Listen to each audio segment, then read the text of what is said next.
எபிரேயர் 6வது அதிகாரம் 1-2 வசனங்கள்.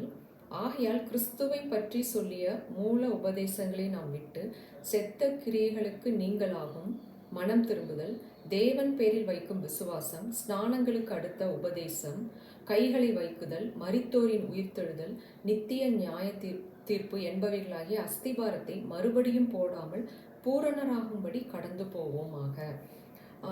அஸ்திபாரம், இந்த காரியங்கள் எல்லாம் கிறிஸ்துவை பற்றிய மூல உபதேசம். இது அஸ்திபாரமாக இருக்கிறது. ஸோ அஸ்திபாரம் போட்ட பிறகு அந்த கட்டடத்தை கட்டணும், அப்போதான் அது பரிபூரணமாகும். ஸோ இந்த இடத்துல அந்த பூரணராகும்படி கடந்து போவோம். அப்போ இது அஸ்திபாரம், அதாவது மனம் திரும்புதல், விசுவாசம், ஞானஸ்தானம், மரித்தோரின் உயிர்த்தெழுதல், நித்திய நியாய தீர்ப்பு. ஸோ இதெல்லாம் அஸ்திபாரம் போட்டாச்சு. ஸோ அஸ்திபாரம் எதற்காக போடப்படுகிறது அப்படின்னா, அதற்கு மேலாக ஒரு கட்டிடத்தை நாம் கட்டி முடிக்க வேண்டும்.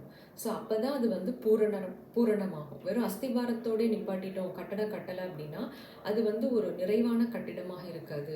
அப்போ நம்ம வாழ்க்கையில் இந்த பரிபூரணராகும்படி கடந்து போவோமாக அப்படின்ற ஒரு வார்த்தை இந்த இடத்துல சொல்லியிருக்கார். ஸோ இதை தாண்டி ஏதோ ஒரு விஷயத்தை நாம் அறிந்து கொள்ளணும், அதை நாம் வாழ்க்கையில் அனுபவிக்கணும், அதை நாம் தியானிக்கணும், அதை பேசணும் அப்படின்றார்.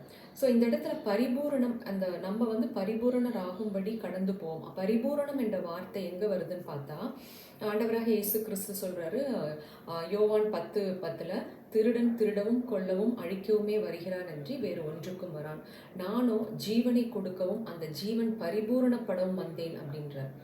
ஸோ கொலேஷியன்ஸில் சொல்றாரு, சகல பரிபூரணமும் தேவத்துவத்தின் பரிபூரணம் எல்லாம் சரீர பிரகாரமாக கிறிஸ்துவுக்குள் வாசமாக இருக்கிறது. தேவத்துவத்தின் பரிபூரணம் எல்லாமே கிறிஸ்துவுக்குள் சரீர பிரகாரமாக வாசமாக இருக்கிறது. சகல துரைத்தனத்திற்கும் அதிகாரத்திற்கும் தலைவராக இருக்கிற அவருக்குள் நாமும் பரிபூரணம் உள்ளவர்களாக இருக்கிறோம். பாருங்க, அப்போ நம்ம எப்போ பரிபூரணமாகிறோம்? கிறிஸ்துவுக்குள் நாம் இருக்கும் பொழுது நாம் பரிபூரணமாகிறோம். அப்போ கிறிஸ்து என்றால் ஜீவன். அந்த இடத்துல ஜீவன் கிறிஸ்து எதற்கு வந்தார் அப்படின்னு சொன்னா, நான் ஜீவனை கொடுக்கவும் அந்த ஜீவன் பரிபூரணப்படவும் வந்தேன் என்றார். அப்ப நமக்குள் கிறிஸ்து இருக்கும் பொழுது அவர் ஜீவனா இருக்கிறார். ஸோ அவர் அந்த ஜீவன் பரிபூரணமாகும் பொழுதுதான் நாம் பரிபூரணமாக மாற முடியும். இன்னொரு ஆதார வசனங்கள் பார்க்கும் பொழுது ஆண்டவர் சொல்றாரு, யோவான் 11, நானே உயிர்த்தெழுதலும் ஜீவனுமாய் இருக்கிறேன் அப்படின்னு சொல்றார். அப்ப 2, கிறிஸ்து என்றால், இயேசு கிறிஸ்து என்றால் ஜீவன், உயிர்த்தெழுதல். அப்ப இந்த இடத்துல அவர் சொல்றாரு, ஒருவன் என்னை விசுவாசிக்கும் பொழுது அவன் மரித்தாலும் பிழைப்பான், அது உயிர்த்தெழுதல். ஜீவனோடு இருந்து என்னை விசுவாசிக்கிறவன் அவன் மறியாமலும் இருப்பான் அப்படின்றார். அப்ப ஒரு மனிதன் கிறிஸ்துவுக்குள் இருக்கும் பொழுது, கிறிஸ்து ஒரு மனிதனுக்குள் இருக்கும் பொழுது அவனுக்குள் ஜீவன் நிறைந்திருக்கிறது, உயிர்த்தெழுந்த வல்லமை இருக்கிறது. கிறிஸ்துவை மரித்தோரிலிருந்து எழுப்பின பரிசுத்த ஆவியானவர் உங்களுக்குள் வாசமாய் இருந்தால் சாவுக்கு ஏதுவான உங்கள் சரீரங்கள் உயிர்ப்பிக்கப்படும் அப்படின்றார். அப்ப தேவத்துவத்தின் பரிபூரணம் என்பது ஜீவன். அப்ப அவர் மரிக்க முடியாதவர், சாகாமை உடையவர். ஆனா நமக்காக மாம்சத்தில் இந்த உலகத்திற்கு இறங்கி வந்தார். எதற்காக?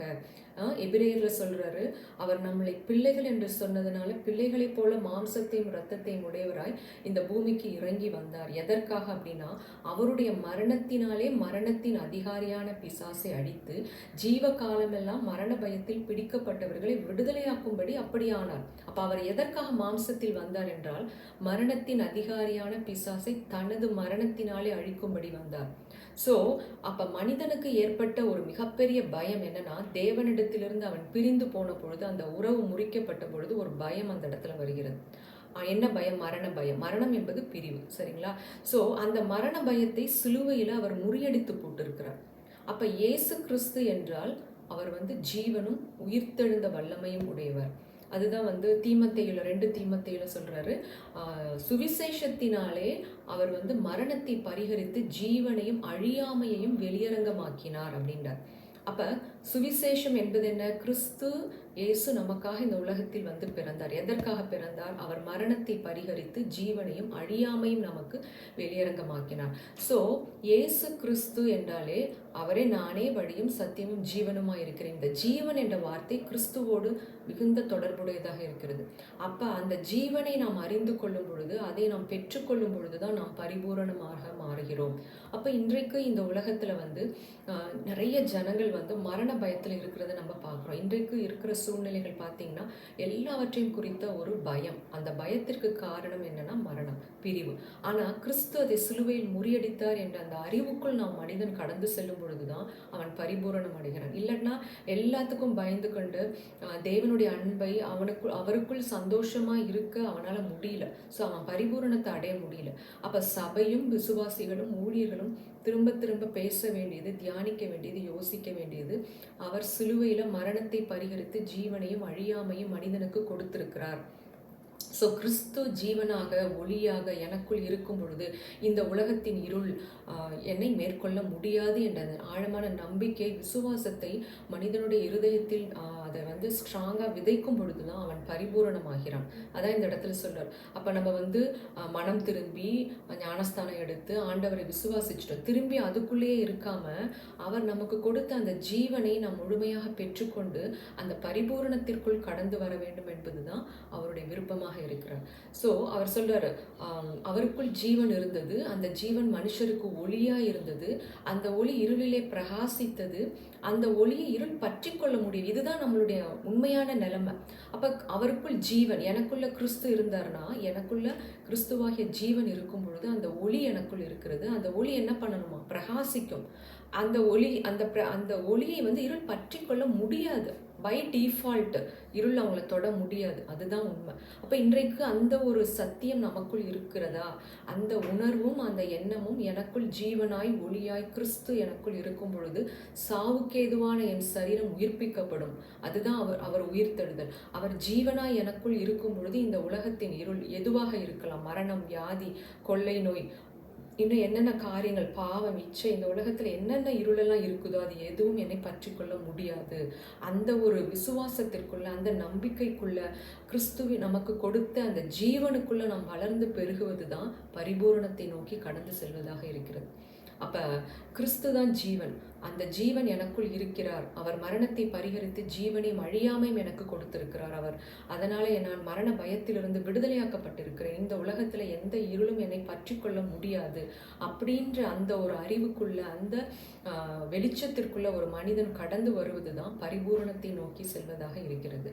அப்ப இன்றைக்கு நாம் கிறிஸ்துவை பெற்ற நாம் ஒவ்வொருவரும் நமக்குள்ள அவர் ஜீவனா இருக்கும் பொழுது, அந்த ஜீவன் ஒளியா இருக்கும் பொழுது நம்ம இந்த உலகத்தின் இருள் பற்றி கொள்ள முடியாது அப்படின்னு சொல்லியிருக்கிறார். ஸோ இப்படிப்பட்ட ஒரு பெரிய ஒரு விடுதலையை, ஒரு வெளிச்சத்தை ஆண்டவர் நமக்கு கொடுத்திருக்கிறார். ஆனால் நம்ம இன்னைக்கு எதை பேசி கொண்டிருக்கிறோம்? திரும்ப பாவத்தை குறித்தும், நியாய தீர்ப்பு, தண்டனைகளை குறித்தும், இந்த உலகத்தின் அழிவுகளை குறித்தும், நாம் மனிதருடைய பலவீனங்களை குறித்தும் பேசுவதற்காக நாம் அழைக்கப்படவில்லை.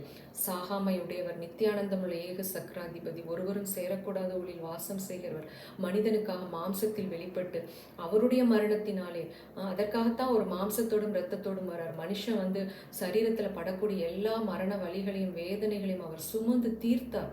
அவனுடைய காரியங்களை வெளியரங்கமான கோலம், எவ்வளோ பெரிய மேன்மையான காரியத்தை நமக்கு பண்ணியிருக்கிறார். ஸோ இன்னைக்கு ஒவ்வொரு சபையும், மனிதனும், விசுவாசியும், ஊழியர்களும் பேச வேண்டியது அவருடைய புண்ணியங்களை அறிவிக்கும்படி நாம் தெரிந்து கொள்ளப்பட்ட பரிசுத்த சந்ததியாய், பரிசுத்த ஜாதியாய், அவருடைய சொந்த ஜனமாய் நாம் தெரிந்து கொள்ளப்பட்டிருக்கிறோம். அந்த காலத்தில் இருந்த நம்மை ஆச்சரியமான ஒளிநடத்திற்கு அழைத்து வந்த இப்படிப்பட்ட அவருடைய புண்ணியங்கள், எப்படிப்பட்ட ஒரு புண்ணியத்தை பண்ணி நமக்கு ஜீவனையும் அழியாமையும் உயிர்த்தெழுந்த வல்லமையும் நமக்கு கொடுத்திருக்கிறார். ஸோ இதை பற்றி பேசுவதற்காகத்தான் நாம் வந்து அவருடைய சொந்த ஜனமாக நாம் தெரிந்தெடுத்து கொள்ளப்பட்டிருக்கிறோம். ஸோ இப்படிப்பட்ட மேன்மையான காரியங்களை பேசும்படி அழைக்கப்பட்ட நாம், அவரே ஜீவனும் உயிர்த்தெழுதலுமாய் இருக்கிறார். ஸோ நமக்குள்ள அந்த கிறிஸ்து மகிமையின் நம்பிக்கையாக இருப்பதே அந்த ரகசியம் என்று பவுல் சொன்ன அந்த வார்த்தையின்படி நமக்குள் இருக்கும் கிறிஸ்துவை எந்த அளவுக்கு ஆழமாக, அதிகமாக, ஆசையாக நாம் கண்டுபிடிக்கிறோமோ அந்த ஜீவனில் நாம் பரிபூரணம் அடையும் பொழுது அந்த நம் பரிபூரணத்தை நாம் கடந்து செல்கிறோம். இந்த உலக உலக மக்கள் அந்த பரிபூரணத்தை அடையும்படி எதேதோ பண்ணுறாங்க, யோகா பண்ணுறாங்க, தியானம் பண்ணுறாங்க, அப்போ லா ஆஃப் அட்ராக்ஷன் பேசுகிறாங்க. அதெல்லாம் எதுவுமே நமக்கு தேவையில்லை. நம்ம தியானிக்க வேண்டியது கிறிஸ்து எனக்குள் மகிமையின் நம்பிக்கையாக வாசமாக இருக்கிறார், அவருடைய ஜீவன் எனக்குள் இருக்கிறது, அவருடைய ஜீவனும் உயிர்த்தெழுந்த வல்லமையும் எனக்குள் இருக்கும் பொழுது, பரிசுத்த ஆவியின் வல்லமை எனக்குள் இருக்கும் பொழுது என்னுடைய சரீரங்கள் சாவுக்கு ஏதுவான என் சரீரம் உயிர்ப்பிக்கப்படுகிறது. அவர் எனக்குள் ஜீவனாக இருக்கும் பொழுது நான் இருளின் அதிகாரத்திலிருந்து விடுதலையாக்கப்பட்ட அன்பின் குமாரனுடைய ராஜ்யத்திற்குள் நான் உட்படுத்தப்பட்டிருக்கிறேன் என்று ஒவ்வொரு நிமிஷமும் மனிதன் இதை ஆழமாய் ஆராய்ந்து பார்க்கும் பொழுது நிச்சயமாக நாம் அந்த பரிபூரணத்தை அடைய முடியும். We are chosen to live a heaven on earth life. So அது அத்தனையும் ஆண்டவர் நமக்காக சிலுவையில் செஞ்சு முடிச்சிருக்காரு. இதை நாம் அறிவதே நித்திய ஜீவனாக இருக்கிறது. ஸோ நம்மளுக்கு எப்படிப்பட்ட ஒரு மேன்மையான பாக்கியத்தை கொடுத்துருக்கிறார்னா, ஒளியிலுள்ள பரிசுத்தவான்களுடைய சுதந்திரத்தில் பங்கடையும்படியாக நம்மை தகுதிப்படுத்தியிருக்கிறார். அந்த மகா பரிசுத்த ஸ்தலத்திற்கு நாம் நுழைவதற்கு புதிதும் ஜீவனும் உள்ள மார்க்கத்தை அவர் கொடுத்து, எல்லா இடத்துலையும் பாருங்கள் அந்த ஜீவன் என்ற வார்த்தை வருகிறது. ஸோ அந்த ஜீவனை பற்றி நாம் அறிந்து கொள்ளணும், அதை நாம் பேசணும், அதை யோசிக்கணும், அதை நமக்குள் அதை நாம் இன்னும் பெருக்கிக் கொள்ளும் பொழுது நாம் பரிபூரணத்தை நாம் கடந்து செல்கிறோம். அதற்காகத்தான் நம்ம அழைக்கப்பட்டிருக்கிறோம். ஸோ நானே வழியும் சத்தியமும் ஜீவனுமாய் இருக்கிறேன் என்று சொல்லியிருக்கிறார். நானே உயிர்த்தெழுதலும் ஜீவனுமாய் இருக்கிறேன் என்று சொல்லியிருக்கிறார். ஸோ இயேசு கிறிஸ்து ஜீவனாய் ஒளியாய் எனக்குள்ளும் உங்களுக்குள் இருக்கும் பொழுது நாம் இந்த உலகத்தில் எழும்பி பிரகாசிக்கிற வெளிச்சமாக இருக்கிறோம். ஆமேன், ஆமேன்.